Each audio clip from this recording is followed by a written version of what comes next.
Good morning.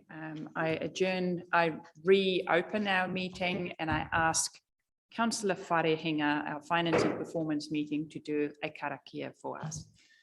Kia ora tātou. Anei te mihi nunui ki a koutou, ki a tātou. O mō tēnei wiki katoa rehe, te wiki o te reo Māori, tēnei te mihi nunui ki a koutou. A me noi tātou I te whānau. A tēnei ngā pau matua te kāhui pau o tai whakarongo wānanga, te pau kā toko, te pau kā hiki, te pau kā eke toa ke nei mātou I te tatau o te whare. Te tatau o te umu tī ramarama, te umu tupu te whaihanga. Whakatiria te hi o rua kia hihiri, whakapaua te hā o rua kia rārama. Tuhungia te hau o rongotangi te wiwini, rukuhia te wai o rongotangi te wawa. Kia mā ngā pūkenga, kia mā ngā wānanga, kia mā hoki mātou e nei pia, e nei tauira, he toi rangi, he toi matua, he toi tangata ki a hau ki te whai au, ki te a mārama, whano whana, haramai te toki, haumi e hui e, tāki. Thank you for that, Councillor Wharehinga. So with the rest of the world, we mourn the passing of Queen Elizabeth II, our head of state for the last 70 years. And I ask that everyone join me in a minute of silence where we reflect on her life, her service, and remember that aside from the fact that she was the Queen, she was also someone's mom, grandmother, and great-grandmother. So 1 minute of silence. Thank you.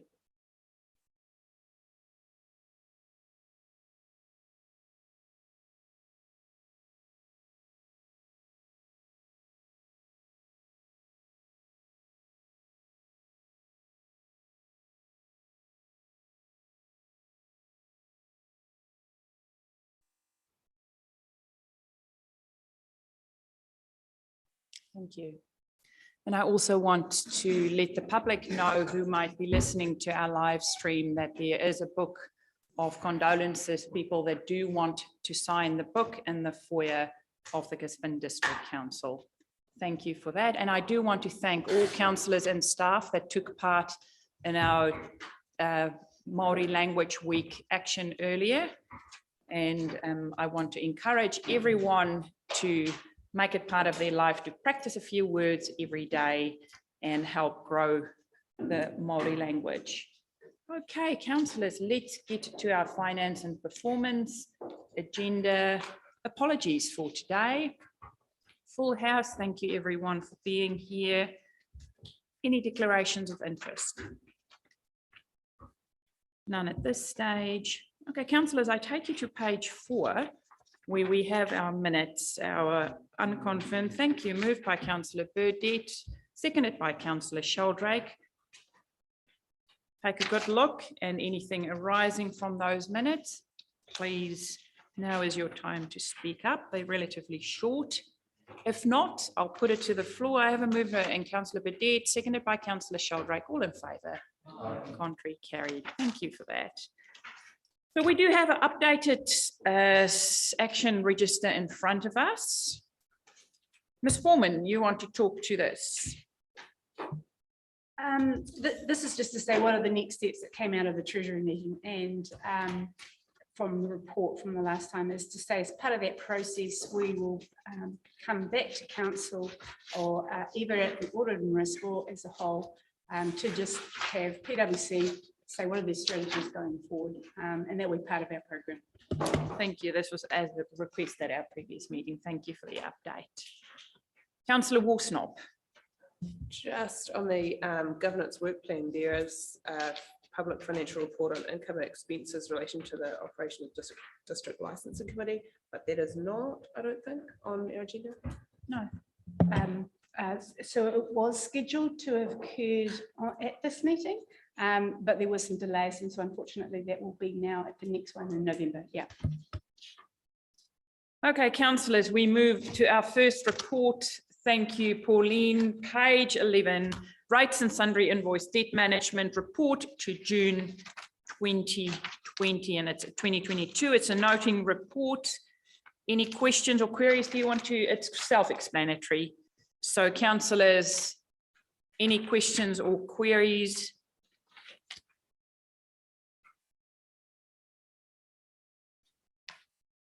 So under point 8, are those the 69 unused Māori freehold land blocks? Are they now on the whenua rahui when you refer to them there? Or is that another process that came into account when legislation changed a while back and it gives the CEO some ability to write off some of the rates debt?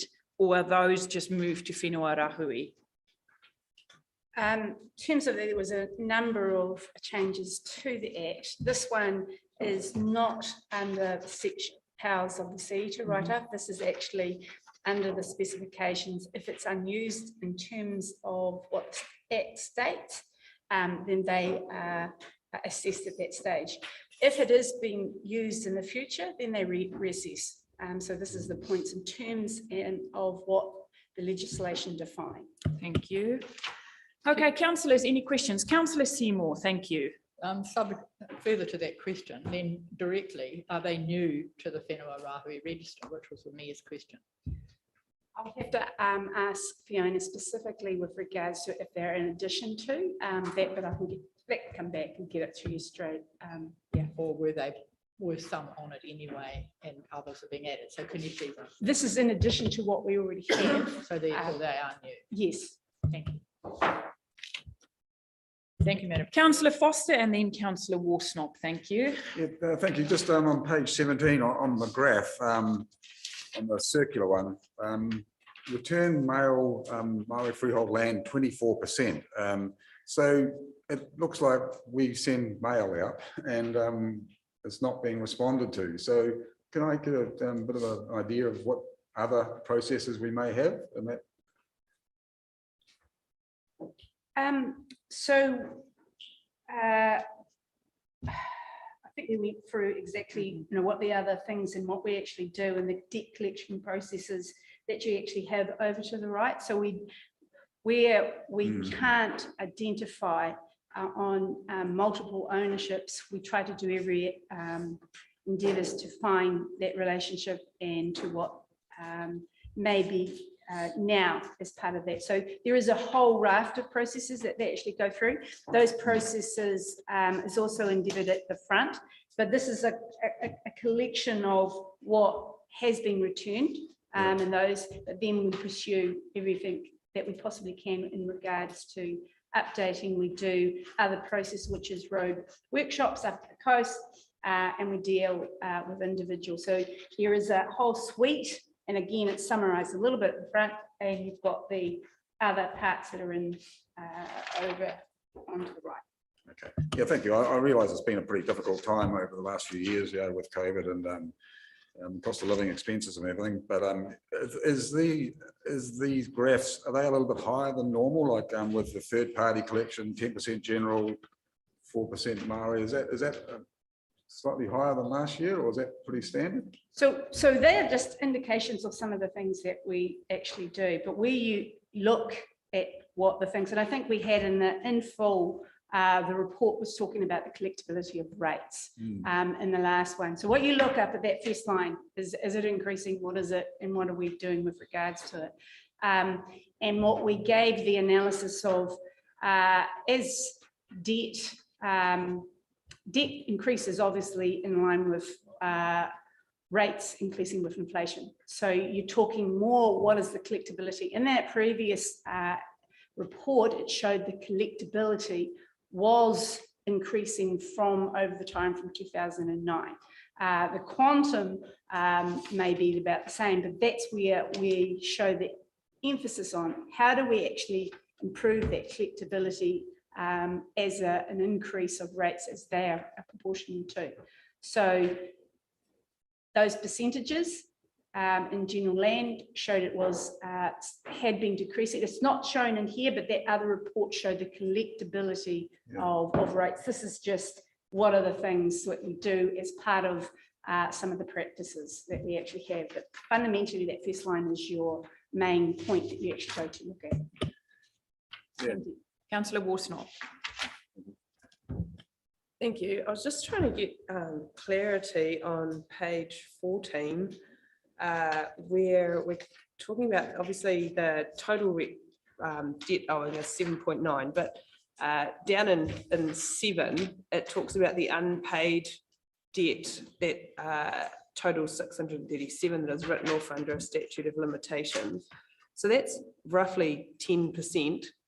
Well, not rough, well, less than 10%, but still. What proportion, given that there are 700 odd K in payment plans, it's quite hard to draw out how much of what we're writing off is actually rates, and how much is, or is any of it rates, and how much is other bad debts. Like, because the graph above has obviously it's spread across commercial operations, community lifelines, environmental services and protection. Is some of it you know, related to things outside of rates, or is it all rates? So two different sections, okay? The section that says sundry debt, that's everything else, not rates. Okay, so it's totally different. You can see it's separated with regards to it. In terms, and then we start in to say, well, what you've got on that graph page, which is page 17, well, what is rates debt? And how does this statute bar rates relate to what we're talking about? And there are two things just to work when you consider that the graphs in the middle, the second one from the top, shows how old and the age of the debt.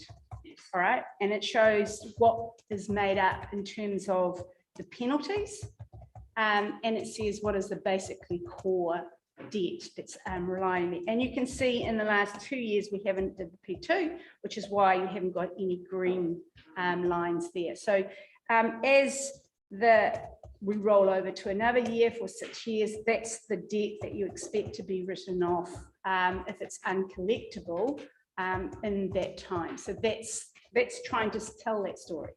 So just the reason I kind of was trying to get clarity around that is on the page with the graphs, if that's 17, general land age rates debt for 21-22.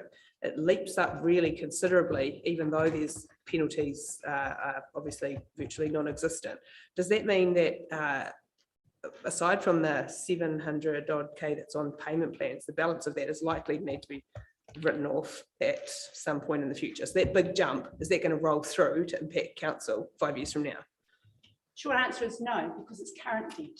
And so you would expect and you would hope that most of the debt on those books from a quarterly, from the rates, would be in that. But and not so, all of it's on payment plan. Not all of it. So for argument's sake, depending on where it comes and where a person's paid, that's the schedule that's occurring in that year. And as you can see, it drops back to 2021. So the actual you expect, and that happens all the time, you would always expect to have the debt because it's current. As you roll over into the next year, you would see where the amounts drop down. Okay, cool. Thank you. Thank you. Who had the hand up after Kiri? I forgot to write down, but let's do Isaac, Bill, Tony. Oh, mine's just really quick. Page 18, I just see that the title says June 22 versus June 21. I just didn't see any June 21 as comparatives and whether there was any value in having those comparatives there. What page are you on? 18. No, there isn't, but the summary at the front was referring to them, but it's easy enough to do because it's, and I just say that the sundry, if you like, is a lot less material than the others, and so they don't go into depth, they're just going to be more into it. I'll leave yours on, yeah. Bill. Observation. I've been here now 24 years and this hasn't changed. In a sense, I've been ignored because there was a trial for those of us that here were early. And the then chairman of finance, Craig Ball, supported it. We put Adrian Stewart, one of our staff, into the district. And Larry, I think you were here then. And he was very successful. I've said before, he bought in far more than it cost to put him on the road. Vehicle expenses, his salary, all the rest of it. You know, sending mail to unknown people, getting on the phone and talking to some shareholders, and all the other efforts on behalf of council to try and collect the rates hasn't worked. Look at the figures. Kanohi ki kanohi. Go and talk to someone and you'll get a response. But Bill talking is a waste of time. Nothing happens. Pure. Well, Pauline just spoke about the roadshows. Maybe you want to elaborate a bit more where there are face-to-face with all the organisations trying to reach out.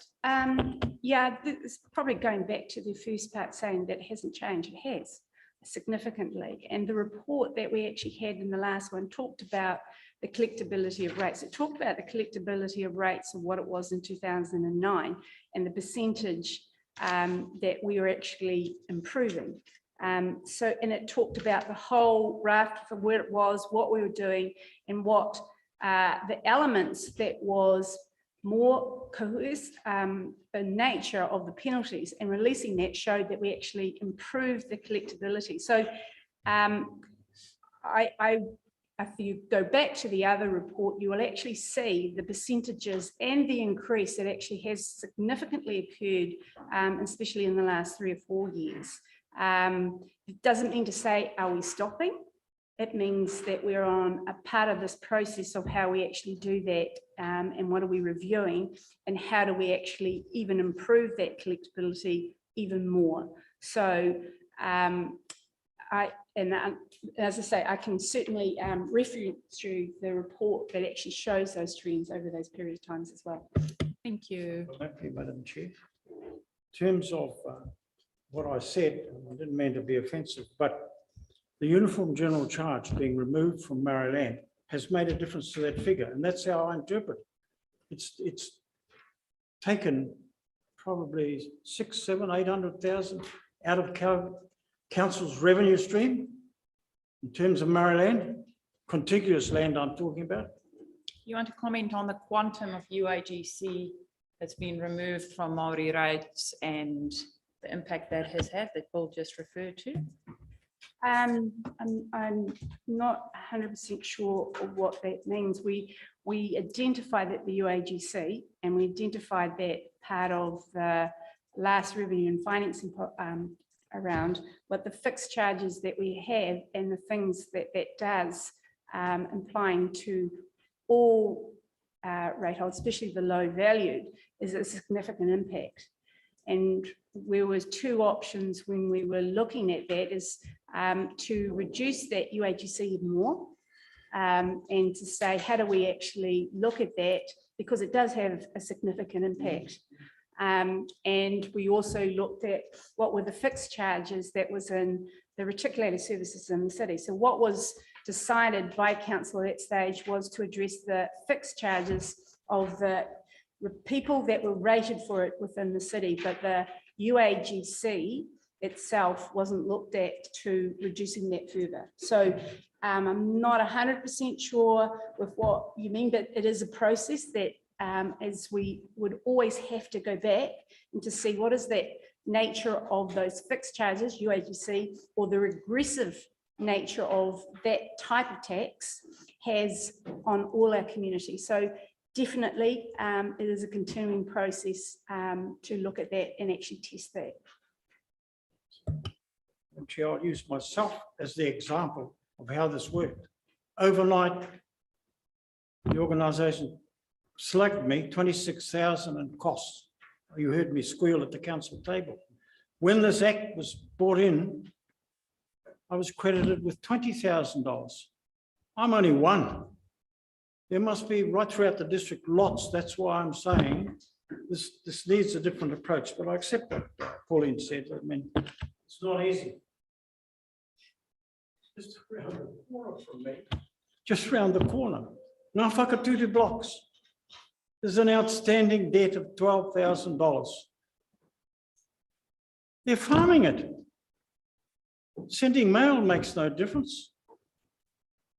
They deal with the person and other things, but it's not my place to squeal on them. Well, you've just squealed on them on live stream.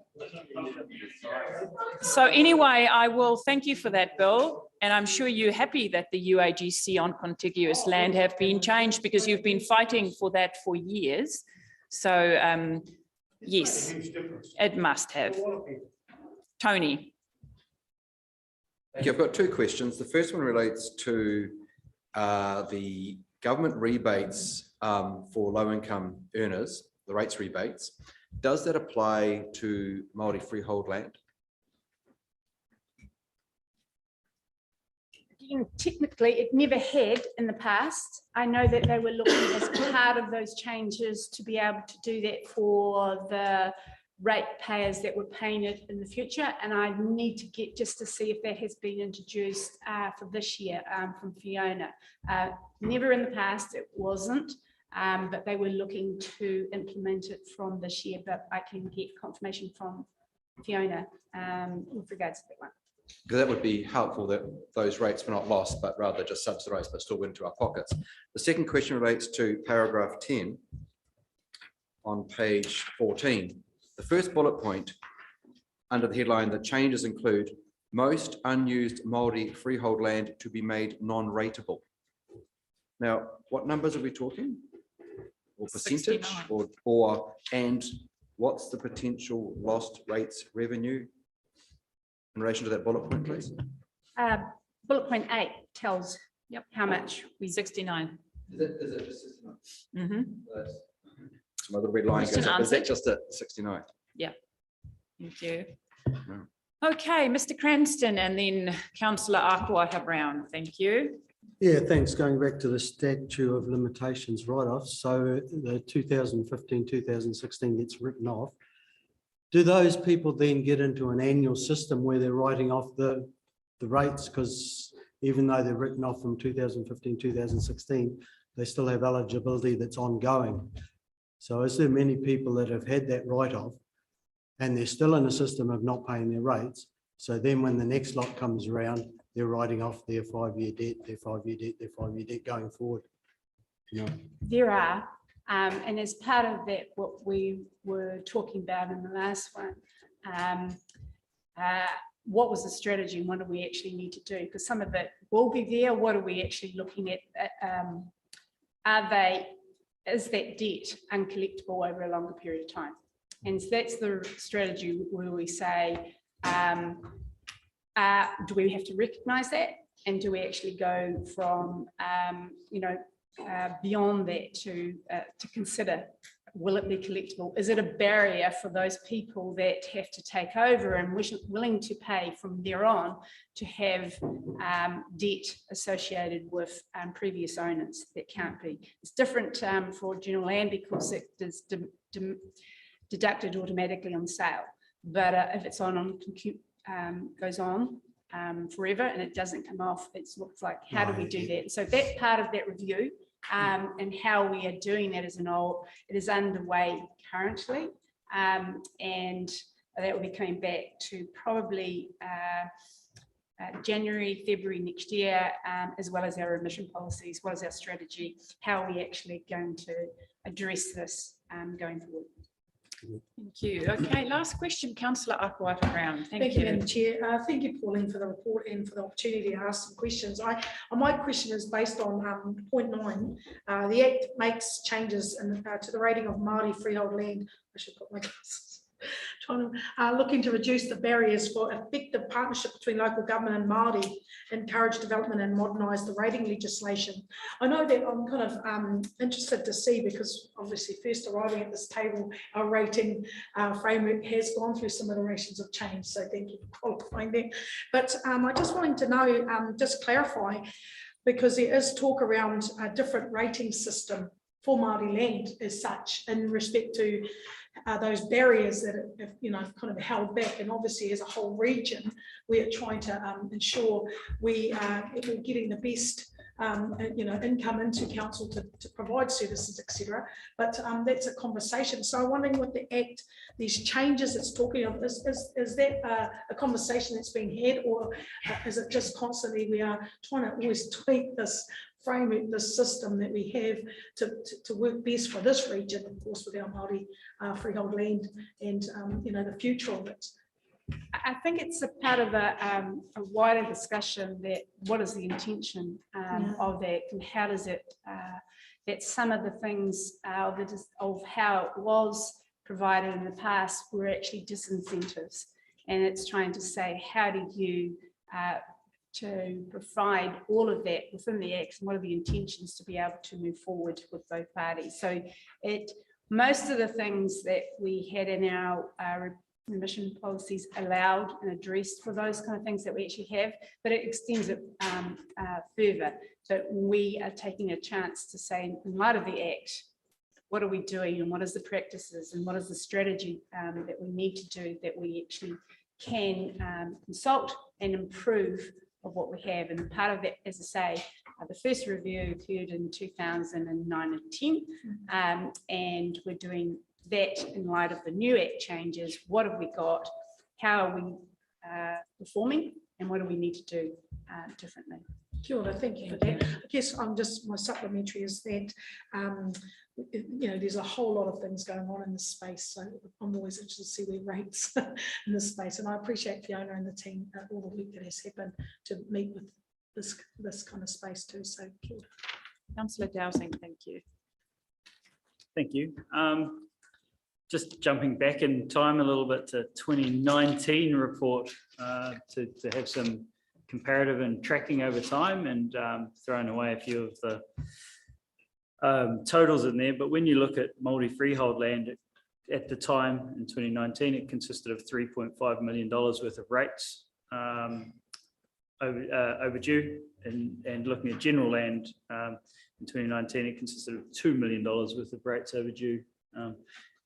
Move forward to today, and it's $2.5 million worth of rates overdue in general land, and the same amount due in Māori freehold land. And so, whilst we've seen a great reduction in penalties, the amount has increased by $0.5 million in general land since 2019. Since this report that I'm looking at, obviously timings are different and all those kind of things, but. And I totally get that. In the report that was in the previous one, it talked dollars terms, and it said in absolute dollar terms when you were looking at it, and then it said the percentages, because it's a percentage of how much rate was levied in that year. And so that is how much do we collect from that year as a percentage, and that percentage per se has been decreasing, not the actual absolute dollars, which is how do we continue to collect more, or how do we get that and enable that to occur, and reducing that percentage. But you're quite right. In that other report, it gave the absolute dollars, and then it also said, well, what is it as a percentage of the overall rates increasing, because that increases. Yeah, look, I understand the concept. I guess the reality is that when we analyze this report, we can make a determination on what way we want to analyze it, and whether it's percentage basis, whether it's actual dollars. Because the report always talks in dollar terms, it's what stands out as the measure. And if we're going to compare year on year on year, then that would be what's in the table, not percentage value. So it's going to be very hard to communicate long-term improvement to a council when all of the trending would essentially sit there or thereabouts the same. I guess the takeaway from that is, while we may have made some improvements in percentage, the reality is that the largest improvement in our measured reduction of overdue rates performance has been through removing the penalties, has shown the by far the largest change in those measures. And I guess it's a perpetuating problem, and I don't know that we've made a significant or provided sufficient guidance on how to make further change. And I think that's what Bill was trying to get at, is that specifically as governance, it's really hard to make a change or make advice based on the report that's just numbers year on year and doesn't potentially show us opportunity to help. Yeah, that's my thoughts on it. Yeah, I totally take that on board, and that's part of the last report was to give you a bit of that analysis of what that collectability and what we were doing. And we were also saying, what is the penalty doing? And what we were finding that it is coercive, and it didn't actually improve the collectability. It was a barrier. We found that by doing more relationships and doing the payment plans was actually improving what we were doing. So we're taking that as a base, a line in the sand. We're taking the next steps is looking at that whole strategy of what we have and what do we need to do as well. And this, if you like, is a little bit of a trend of where this is, but the next part is where do we go from here? How do we get there? And you're quite right, that's part of that whole strategic review and the tools that we actually have that starts with a little bit in the long-term plan, but also starts with those policies reviews that occurs in the early new year. Thank you. I guess the policy review is great. I highlighted in an email yesterday that the policy review is only something that councillors can support if we understand how the data or the outcomes of the policy. So looking at this as an improvement based on percentage is one measure, but we need to look at it. We need to look at these outcomes across a range of measures so we understand what can be achieved and how, and then when we're writing policy, we can try to put in place ways to achieve it. But yeah, this doesn't tell us the full picture. No, and that will be part of the information in the background behind that to allow that policy to be developed, yes. Thank you for all your questions. Do I have a mover for this report? Councillor Arkwright-Brown, seconded by Councillor Hughes. All in favour? Contrary? Carried. Thank you for that, Pauline. Now we move on to our draft financial report, which is on page 19. Thank you for all the explanatory notes and the timing issues. Anything you want to highlight before we open it up for questions? Probably just to give you where we're at in the annual report process and the timings and things with that. So we're at week 3 of 3 that the auditors, they're not on site, but they're off site now, and they review the information and they go through everything that's there. So we're still very much in the probably towards the end of the process, but we're still not there. The sign off and things that they actually occur is due to be the following week, depending on some other timings. And so this is to give you an indication, as I said, where it's likely to occur. It's not final, it's not part of those final adjustments or any of the audit, but it's also in the same sort of format that we have had before. More fuller information will obviously be provided in the annual report on the details, but happy to take questions that you may have. Thank you. Councillor Foster, thank you. I just want to ask councillors, make sure you speak once. Yep. Okay, yeah, I've got a couple of questions. First on page 23, just the development of financial contributions. They're quite lower than what the budget for the year was, and I look around and I see so much development going on around the place. Is this an indication that there's not the development contributions coming in that we obviously budgeted for?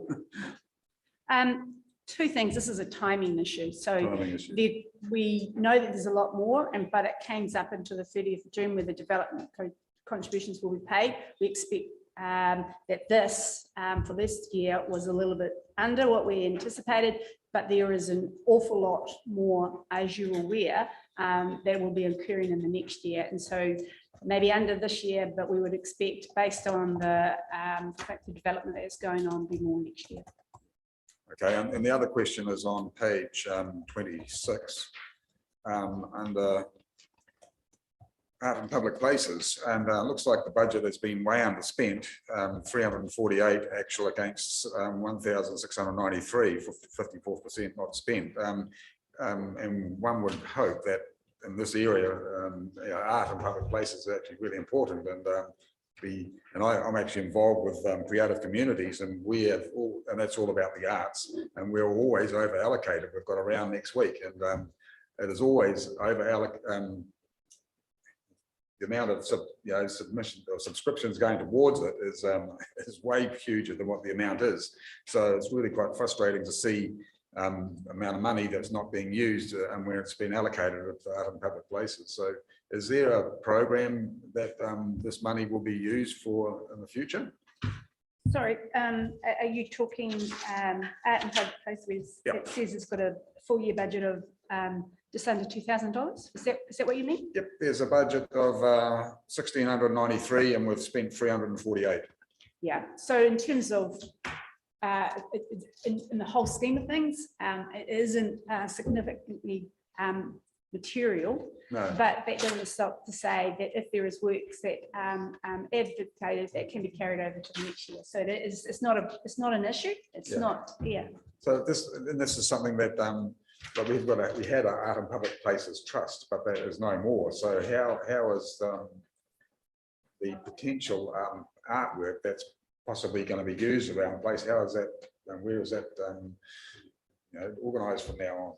I would have to ask comebacks from the community development and saying what they're doing with the planning and with regards to that comeback as a further action. So the Art and Public Places Trust is in the process of wrapping up, and the money in there will then be, decisions will be made by the operations committee. So that's a process that to wrap up a trust takes a long time. So that is a process that will come in-house, or there will be an in-house committee that can then make those decisions. So that has been in a lull. That committee has not been active since COVID started at all. And like you say, it's a tiny amount of money, but still we want to make sure anything that's allocated are spent in the appropriate place. So going forward, that will be addressed. Yeah. Thank you, Larry.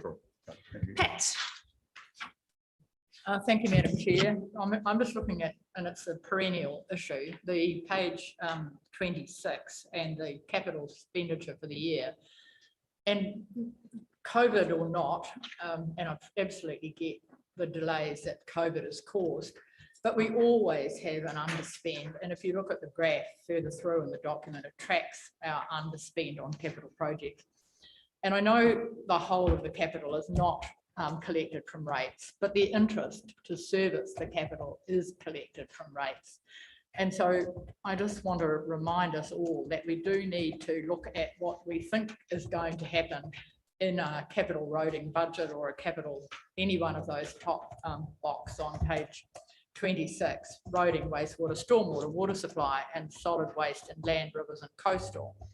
And then look at what we actually realistically can achieve and rate accordingly, because it happens year after year after year that we end up needing to carry over. But then do we need to carry over again the following year because we aren't able to undertake more of the works that we would like to think we would do? So we're always playing catch up, and we're always rating the interest costs for more than we actually are able to achieve. So it's $24 million of underspend, and that's not a criticism, because we all know there's been huge challenges, but it seems to be a perennial problem. Mr. Wilson? I'll just say something and I'll give it over to Dave, because he'll give you the technical things with it. So in terms of the major underspends with this project was the pool, 5 million, it was the wastewater treatment plant, it was the PGF, and they are external funding, so there has no impact on the rates. It will only occur when the project is operational, so there is no impact to the ratepayer with regards to that. The other parts, as you just the process that we go through with the carryovers, and when we set the annual plan, we try to forecast what are we going to do, what do we need to put into that plan, but we also revise what we rate for. If we have rated for in the past that and it didn't occur, we carry forward that. So the impacts to the ratepayer is always trying to take that into account and reduce those interest rates so they're not rated for twice. But the majority of them in this particular case is it is, if you like, external funds. But where it does occur that there were some interest applied for it, we reduce it from the rates of the next table. Thank you. Yeah. I mean, I get completely that some of the actual capital is grant funded and it's come from external sources. It's more the point of principle in our planning. And, that we just need to continually look realistically as what can be achieved, because that is the issue. And it constantly seems to be that we, for a variety of reasons, are playing catch up. Yep. Thank you. Through your worship, CEO. Yes, just wanted to respond to the comment around the capital works and acknowledge that there have been issues over the year in terms of COVID and adverse weather events and state of emergencies. And I do want to point out and remind council that we have had a good thrash out around our capital expenditure program, where we've actually seen ourselves moving, like doubling our work program, where we were averaging about, in terms of delivery, was probably about 60–70%. We're now double the work program in terms of capital expenditure, and that's from a result of grants that we've gained through central government as well, and we're also delivering at 80%. So I, for one, am very proud of in terms of what the team have achieved despite the adverse events that we've had to deal with and the significant increase in capital expenditure. Thank you. Councillor Robinson. I was asked a question by a member of the public, which was how much debt will GDC have taken off the books under the Three Waters program? I had a reply back, which I couldn't comprehend despite following the reference to page 173 of the annual report. Can you tell us, please, Pauline, how much debt will be taken off our books if Three Waters goes through as proposed? Yeah, I'm devastated that you don't understand our financial. You really paid 173 and two. But in terms of it, what does it mean? I think we expect it to be by the 30th of June 2024, when it goes over around about 60 million. So we're about 48 million for the Three Waters, and I think it's about then it goes about just under, don't have it off the top of the head, but let me just say it's about 60 million that it's expected to be with a program of work where we expect to have more wastewater treatment plant upgrades, etc. So by the time of that is around about 60 million. In terms of what central government had said, if you have reserves relating to those activities, they need to be paid, netted off. And so that net effect, we were still estimating to be around about 42 million. No, paid to us. If they are paying our, yeah, so yes.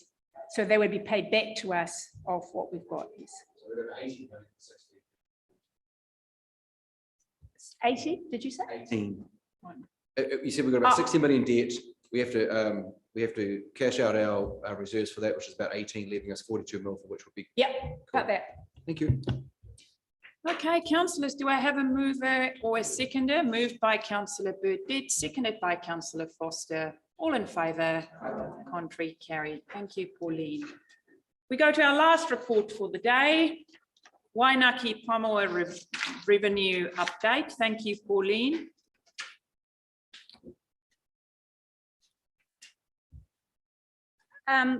Just probably only the things, it is taken as read. I'm happy to take any questions that you may have.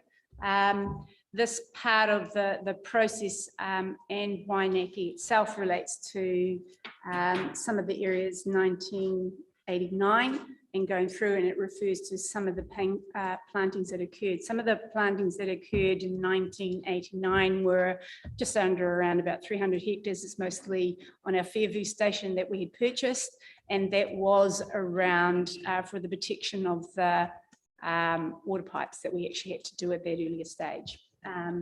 But happy to take any questions from this paper. Thank you. Questions, queries? Microphone. Thank you. Pauline, as I read this, and excuse me if I'm a bit blunt, how did we get into this situation when you look at, we get 4 million in our share of the forestry, and yet over the next 10 years, we're going to spend 70 on, I suppose, replanting part pine and natives. And then you go to the ETS conditions. If we don't do that, you still have to pay out $4 million. Have I got it wrong? You've got the essence of it right. So what it's saying is, with the mandatory measures, especially for a lot of the area, which is pre-1990, that land that was either in bush or what was decided that was at that particular point in time, and if you still had that land by 2008, because people did have a chance to opt and deforest, you would be caught up into the strict requirements of the pre-1990 land. Now for us, because that land was always intended to protect the pipe and the water supply, and we had the forestry regime of that we would never ever intending to deforest. And so therefore the liability doesn't occur. But there are conditions of the growth of that needs to be taken into consideration. So how did we get it? It's a part of a ruling that came from central government that this land, if it was in bush, trees, forest, most of it, we're talking the pre-1990, and you still have it at 2008, you're caught up. And so what we're bringing to you, how do we manage it? And this is our process that we're actually doing with it, but it's giving you to understand the risk or the quantums of that if you were not doing that. And so that's the whole intention of the report. I just want to ask a question before I go over to Councillor Robinson. Talking about risk, it just made me think of a comment that I highlighted on page 41, the risks. Do we have insurance? And I possibly should know this. Do we have insurance for the risks that are highlighted here, like risk 48, forest fires? Do some forest owners have insurance? Council, do we have insurance? Yes, over that. Thank you. That's all I wanted to know. Councillor Robinson. Thank you. So I posed some questions to the Chief Executive yesterday and the day before in response to this paper. And just looking at that, I don't know if you've seen that, Paulina, we had a role in preparing that answer. In relation to the pre-1990 compensation credits, the response says, which we carry at around $2. I'm assuming that's per credit. I like Councillor Burdett. I'm a little concerned about how we've got to this position, because it is a wholly alarming situation. Have we considered not harvesting any other trees and what that might mean? For example, I mean, J&L as the JV partner would obviously want some compensation for their loss of income, but have we done an act of balancing up the value of those trees from an ETS perspective, or rather the ability to extinguish our ETS liability by not harvesting trees, and what that might look in dollar terms? So there's a couple of things that if you're just looking at the financial impacts and the liabilities, you would look at those parts, but there's other is to what is best. The forest, as you said, with J&L, one of the agreement, they own the rights to the trees and we just get a share of it. So they control when they are harvested. We could, as you say, pay them out, but the trees, pine trees, and Councillor Seymour knows far more about this than what I do. The pines don't have a useful life, and so they won't be able to be there for in perpetuities, probably more so than natives. And so therefore the natives is also better for our pipe. So they have an end of a useful life. There is a requirement that the trees are owned by our joint venture. And so we've got a requirement for that. But it also, what is the better for the management of that area if it has to go back into replanted? Yes, I hear what you're saying. I don't think it fully answers my question. I mean, this paper, again, like I think the previous papers we had, just seemed to tell more of a alarming story. And I don't think we've considered all the possible options. And I think what I've just suggested is a possible option. And I'd like us to have some information about that. I mean, is it possible we choose not to harvest? I mean, obviously stuff around the pipeline itself, within meters of a pipeline would have to be cleared because of the risk of a tree falling over and taking up the pipe. But I'm not talking about hundreds of hectares as this report talks about. And I think the next iteration of council is going to have to make a very important decision about what we do and what ratepayers' money we commit to this take. And is it possible that we decide in discussion with our JV partner that we don't? And I'd like to see some maths around that, please. There's only about 200 or 300 hectares to be harvested. So it's already been done. And the resource consent, which I'm sure that Dave will be able to answer better than I. Thank you, Mr. Wilson. Through your worship, one of the issues we have, income alone, is around the longevity of pines on the faces of the hills around the pipeline up there. So the issue we have is you can't leave pines, they start to fall over. There's a fire risk from those, but actually when it comes to a slope stability issue, we have to replant. So our concern from the water side is very much around the slopes around the pipe and holding them in place. The setbacks are quite significant when you look at the slope failure. I think most of you are familiar with the likes of Rabbit Road that runs through Waingake. All of the slopes above that have to get planted as soon as possible to ensure that they don't fall, because if they do, they'll take the pipe with them. So the pipe's buried in those slopes the whole way through, and we need it replanted with something that's going to be there for a significant amount of time, which is why natives are important through there. But it's not an option from a slope stability, geotech point of view to leave pines on there. We wouldn't be able to do that. Councillor Gregory and then Cranton. Thank you. Just in relation to point 12 on page 35, replanting that this must be planted by 2023 to avoid that liability, and we're in this process to get a partner to do that. Is it even possible that that can be achieved now? It is under way, and they believe that the planting can occur, and by that child stage. And when it says by 2023, is that the end of 2023? The date?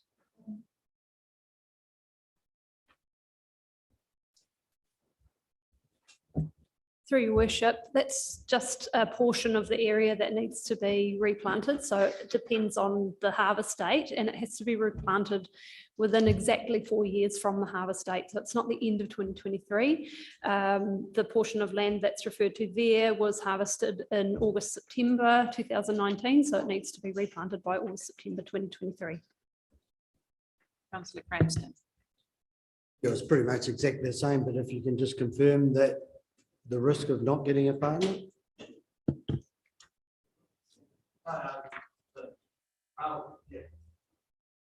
Microphone.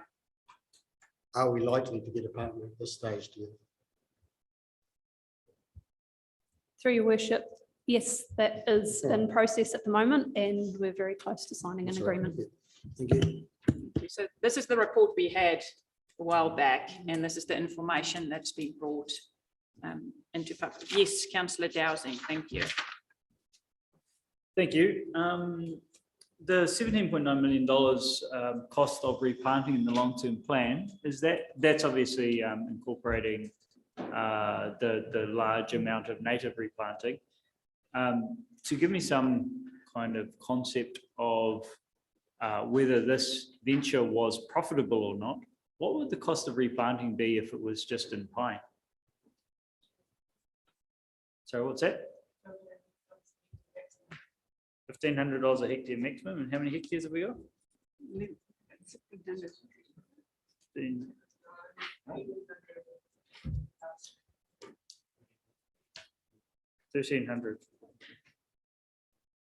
Okay, $2 million.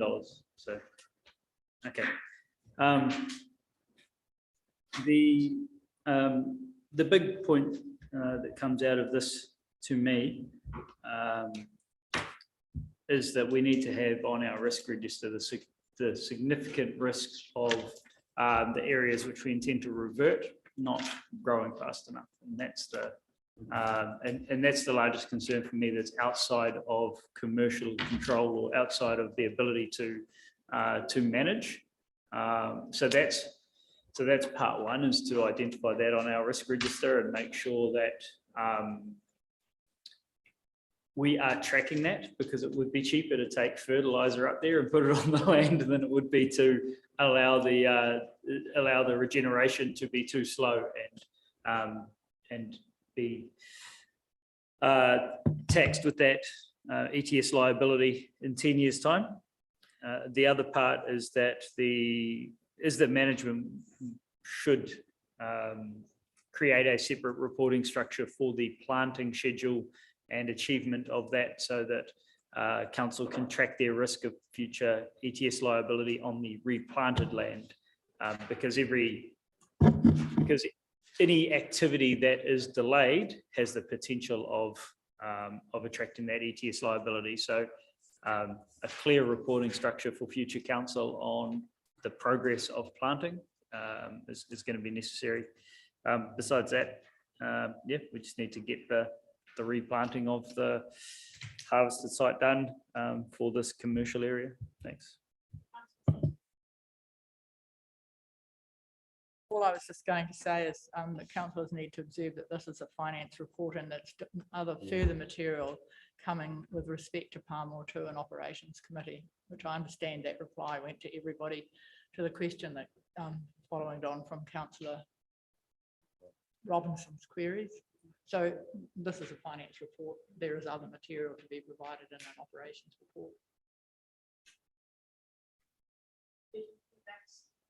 Well, that was the answer the Chief Executive gave. I don't want to get into what that other material is. I'm just making it clear. Because this is a finance and performance committee, my really only comment is the relevance that this paper has to the broader region, given that we are grappling with this over a minuscule area relative to the size of our region. The obligations and liabilities potentially that could sit over our region 20 years from now will potentially reach into the billions of dollars. That is absolutely, if you think about the degree to which this table was not aware of these complexities when they signed up to this, right? And you have a staff of how many people in this organization? How many people in this region know what they are signing themselves up for when they embark on this process? It's really, really scary.